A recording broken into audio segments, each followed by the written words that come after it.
भारतातील ईशान्येकडील राज्यांमध्ये मुसळधार पावसानंतर मणिपूर आणि आसाममध्ये पूरस्थिती निर्माण झाली आहे। दरम्यान लोकांना अनेक समस्यांना सामोरे जावं लागतंय।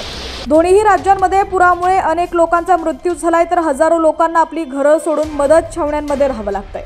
आसाम आणि मणिपूर या दोन्ही ठिकाणी मुसळधार पाऊस सुरू आहे। भारतीय हवामान विभाग IMDने या आठवड्यात सर्व ईशान्येकडील राज्यांसाठी रेड अलर्ट जारी केलाय। लष्कर, आसाम रायफल्स, राज्य पोलीस, मणिपूर अग्निशमन सेवा, NDRF आणि SDRFचे जवान आणि स्थानिक स्वयंसेवक पूरग्रस्तांना वाचवण्यात गुंतलेले आहेत। अधिकाऱ्यांनी बुधवारी 3 जुलै 2024ला सांगितले की दोन्ही राज्यांमध्ये पुरामुळे एकूण 48 लोकांचा मृत्यू झालाय, तर त्यापैकी आसाममध्ये 46 आणि मणिपूरमध्ये 2 जणांचा मृत्यू झालाय। आसाममध्ये बुधवारी पुराच्या पाण्यात बुडून 8 जणांचा मृत्यू झालाय, तर मणिपूरमध्ये 29 जिल्ह्यातील 16.25 लाखांहून अधिक लोक पुराच्या दुसऱ्या लाटेमुळे बाधित झालेले आहेत। मणिपूरमधील पूरग्रस्त भागातून 2000हून अधिक लोकांना सुरक्षित ठिकाणी हलवण्यात आलेलं आहे।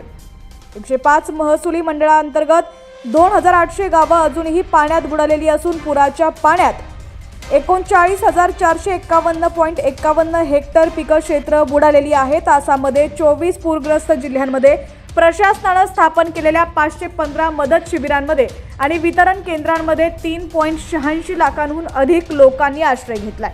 गेल्या 24 तासात पुराच्या पाण्यामुळे मणिपूर आणि आसाम या दोन्ही ठिकाणी शेकडो रस्ते, डझनभर पूल आणि हजारो घरांचं नुकसान झालं। या आठवड्यात ब्रह्मपुत्रा नदी आणि तिच्या उपनद्यांच्या पाण्याच्या पातळीनं धोक्याची पातळी ओलांडलेली आहे, ज्यामुळे आजूबाजूच्या भागात मोठ्या प्रमाणात नुकसान झालंय। पावसाचे अपडेट सर्वात आधी पाहण्यासाठी HPN मराठी न्यूज चॅनलला सबस्क्राइब करा आणि बेल आयकॉनवर क्लिक करून नोटिफिकेशन्स मिळवा, जेणेकरून आमचे अपडेट्स लवकरात लवकर तुमच्यापर्यंत पोहोचतील।